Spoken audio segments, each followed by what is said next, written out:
what's up you guys, it's Dorothy and welcome back to my channel. In today's video we're going to go into chapter 6 of Dead Girls Can't Tell Secrets by Ch6.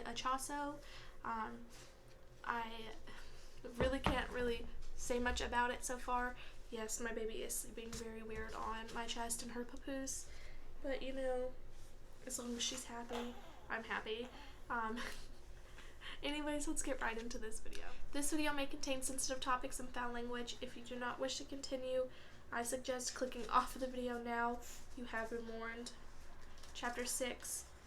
Before school, I find Coach Lennon in her office and ask for the key to the equipment locker. I want to get an early start on ordering uniforms, I explain. I'll grab an old one just to make sure I get the right colors. Coach rolls her eyes. You should stop worrying about what you're going to wear and pray our team is good enough to win some games. The subtext is clear. Unlike the boys' team, we haven't had a miraculous turnaround. We're going to have to work extra hard this year. I smile, used to her snippy remarks. When she's not yelling at me to stop messing with my hair during a game, she's mocking me for wearing lipstick to practice. But you get to brush all that off when you're the best player on the team. You also get pretty much everything you ask for, which is why she hands over the keys before waving me away. I shut the door to the equipment locker behind me, using my phone's light to guide me. I grab one of our old uniforms from the team bag and toss it beside the door so I don't forget about my excuse. It's difficult in the dark, but I locate the bins with all the survival club gear. I dig through the bin full of backpacks, removing the ones on top, trying to find the one from yesterday. I spot a pop-up of red and reach for it, my heart soaring, but the tag on the pack says Sam. There are only 3 packs left at the bottom of the bin, none of them red. Holding in a scream, I return everything to the bin and shove it back into place. I stand and examine the rest of the room, shining my phone's light in a slow circle. Piper's pack must have gotten misplaced. I scan the shelves up and high and then scrounge through the athletics team bins. The pack isn't here, which means I have nothing. I slam my palm into the aluminum wall, biting back 1,000 curses. Whoever wrote the threat must have seen me reading it during the meeting, and now this person has covered their tracks. I sling the stupid uniform over my shoulder and lock up, but my thoughts go to yesterday when Mr. Davis was yammering and I was looking through Piper's pack. Someone was watching me. Alex. Now I just need to prove she's hiding information about Piper's fall.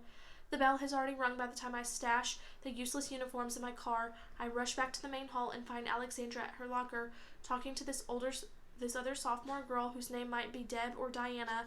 I think of her as country club because she wears tennis skirts and looks like the kind of person who'd spend summer days lounging at the club pool while daddy golfs. I wander closer, leaning against the lockers beside them, pretending to scroll through my phone. I listen in, hoping country club will provide me with a smoking gun by calling Alexandra Alex. Instead, the two simply swap out their books and chatter inanely. Time for a new plan. I pull out my phone where I've stored Alex's number and dial it. I stop breathing when the call goes through. I wait for Alexandra's phone to ring, but from inside her backpack or her locker. But the seconds go by, and the only sound is the slamming of lockers and the two girls giggling. Okay, fine. Her phone didn't ring. That doesn't mean she's not Alex. A good girl like Alexandra would probably keep her phone on silent during school hours, as per Grayling High's policy, or she could have forgotten it today. Then again, I might have this completely wrong. I head to Spanish. When I reach the door, my phone buzzes in my pocket. I freeze, and Senora Perez tosses a vicious look at me through the doorway. I back up, mouthing an apology to Senora Perez. My throat closes up as I read the words on the screen. Don't call this number again. I drop my books in the middle of the hall and race back to the lockers, my heart pounding as I search for Alexandra, but the hall is empty. Everyone is tucked away in their classrooms, and I'm alone. Instead of meeting Grant at his car to get lunch off campus, I'm pacing the hall outside the cafeteria. Alex spoke to Piper the day she fell twice, and now she wants to disappear. I'm not going to let her. Something happened that day, something this person wants to erase. My bet is still on Alexandra, but I have nothing other than the name and a school club to go on. The cops will need more than that, especially now that Piper's pack with the threat is gone. Savannah. I look up, irritated. Someone is interrupting my thoughts. Jessica McKay is standing by a trash can, watching me with concern. She tucks her flat iron chestnut hair behind an ear, revealing one of her silver studs I gave her for her last birthday. You okay? She wanders closer, touching my arm delicately. Jessica has been my best friend since 2nd grade, though we haven't spoken much since Piper's accident. Our friendship has always been loud parties, quiet gossip, and stolen sips of whiskey from her parents' cabinet, starting at the tender age of 12. Lately, I haven't exactly been the poster child for fun times. Oh yeah, I was just going to grab something quick because I have a makeup test for Kim. With Mr. Davis? I nod and Jessica's eyes drift to the cafeteria doors. She makes a face. We haven't eaten in there since sophomore year. Well, it's good that you're eating again at least. Yeah, sorry if I lost my appetite when my sister went into a coma. I better move if I'm going to finish my test. You know the one that doesn't exist? Call you later, okay? She smiles, pity particularly dripping from her lips, and I steal through the cafeteria doors. Inside, the stale scent wrenches me back to a time when life was a little simpler. Sure, I was still the stupid daughter. Sure, I still had failing grades while my younger sister passed me by, but at least she was here, not in some hospital bed. My eyes comb the tables until I spot Country Club sitting with all of her little sophomore friends, Alexandra included. I take a breath and meander past her table. I have to talk to Alexandra's friends, but if she really is Alex, if she sent that text, I can't let her guess that I'm onto her. She's already getting rid of evidence. I don't want to spook her even more. I get in line, ignoring the group of freshman boys oogling me. I glance back at the Country Club's table, hoping to catch her on her way out, but she's munching on an apple like we have all the time in the world. Unwittingly, I growl and the girl in front of me whips around. Her eyes grow wide with terror. You can go ahead of me, she says in a squeaky voice. Oh no, I'm not in a hurry, just broke a nail. I shrug and the girl smiles in relief. I hate that. Her shoulders relax. My phone dings in my hand, and I jump, still shaky, after the text from Alex. It's Grant. Where are you? Sorry, doing research. Go without me. I tuck my phone away in my pocket. It isn't a lie exactly. Unfortunately, I can't confide in Grant about Piper anymore. When I told him about Alex on the way to school, he gave me that look again. The same look of pity Jessica gave me a minute ago. Poor Savannah. It's the look the cops will give me if I go there with nothing but a name on a note telling Piper about a club meeting. I doubt Grant would approve of me spending time investigating a fall he and everyone else believes was a suicide attempt. Not when I should be focusing on my studies so we can attend MLU together. I don't want to let him down. He's always been great, but after Piper's accident, he really stepped up. He spent countless hours sitting in the cab of his truck with me, gazing out at Vista Point until the sun was long past down and there was nothing left to see. Some days I couldn't even speak, but he stayed, held me, let me call him in the middle of the night when Mom's crying woke me up. No one else would do that for me, not Jessica, who hardly speaks to me now, too worried she'll say the wrong thing or my grief will kill her fun. Certainly not my parents, who barely remember that I'm part of the family, that I'm hurting too, and if I make it known that I'm searching for the truth about September 16th, Grant and everyone else will assume I'm just a grief-stricken sister looking for someone to blame, which isn't true.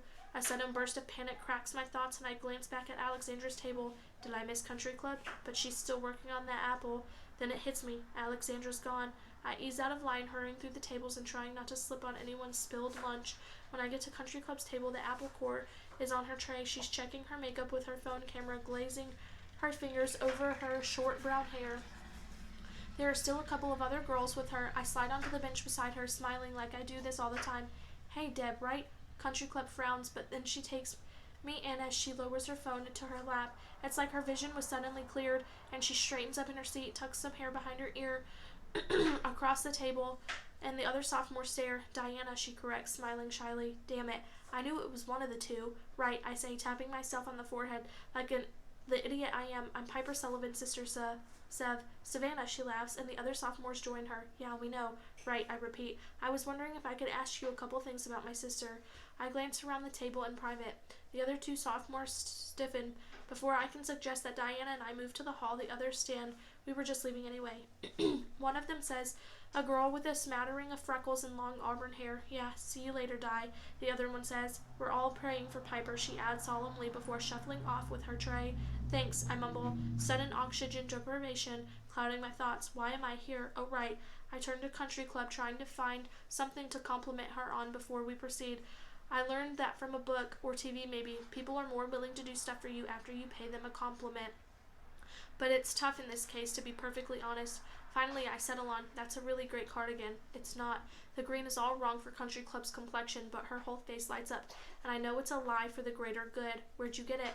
She touches the cashmere, her fingers dropping to a little pearl button. It was a gift from Daddy. Excuse me. I do my best to hold in my laughter. I should be a freaking detective. Well, your father has excellent taste. I grin, giving it a good pause. So you and Piper are friends, right? Instantly her smile falters. She fidgets. I've caught her off guard, which means she isn't friends with my sister. Oh, well, we were friendly. Everyone loves Piper. She's just so nice, and wow, is she smart. She certainly is, I say, because no one has ever rubbed that in my face before. I'm just trying to find someone who was close to her. It's about this special ceremony I'm planning. Well, JC, Pritchard, and Noah, I've already filled them in on the details, I say, hoping I don't sound as annoyed as I feel. I'm just looking for a couple more contributors, people who are really close to Piper. I'm only a sophomore. You might want to talk to more juniors. So not Alexandra Martinez then? Country Club's brow furrows. I remember Piper talking about someone named Alex a month or so back.